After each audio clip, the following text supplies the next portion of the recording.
Hi, I'm Logan Falley, one of the U.S. Program Coordinators of the Youth Ambassadors Program. Today, I'm going to help walk you through the Extracurricular and Volunteering Activities section of the Youth Application. I'll give a brief introduction of what counts as an extracurricular activity or a volunteer activity and how to talk about that. But before we get started, just a reminder that the Youth Ambassadors Program offers 3-week exchange programs for high school students ages 15 through 17 and adult mentors. Participants will focus on program themes of civic education, leadership, and community service through various activities and experiential learning and much, much more. Now, the Youth Ambassadors Program is sponsored by the Bureau of Educational and Cultural Affairs of the U.S. Department of State, with funding provided by the U.S. government. These exchanges are implemented in partnership with Amigos de las Americas, Georgetown University, and World Learning. Now, if you have questions about the extracurricular and volunteer activities section, I suggest having your application with you, open and ready to complete as we go through a quick brainstorming session. In this part of the youth application, you're asked to briefly describe any extracurricular activities or volunteer activities that you are involved with and what they mean to you. So, first of all, what counts as an extracurricular activity? Well, these activities are anything you do outside of your normal courses. For example, if you are taking a math class, but you're also part of a math team, then your math class isn't an extracurricular activity. However, your involvement in the math team is.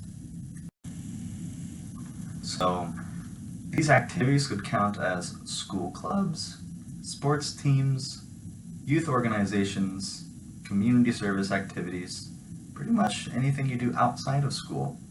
It doesn't have to be part of your school. It could be a youth group that's part of your church. It could be with a national organization such as, the National Honor Society. It could be Boy Scouts. It could be Girl Scouts. Really anything you do outside of your normal schoolwork.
I hope this review and brainstorm of the extracurricular and volunteer activities has been helpful. Just remember, be genuine and explain the what, the why, and the how of the things that are important to you and that you're involved in. Good luck!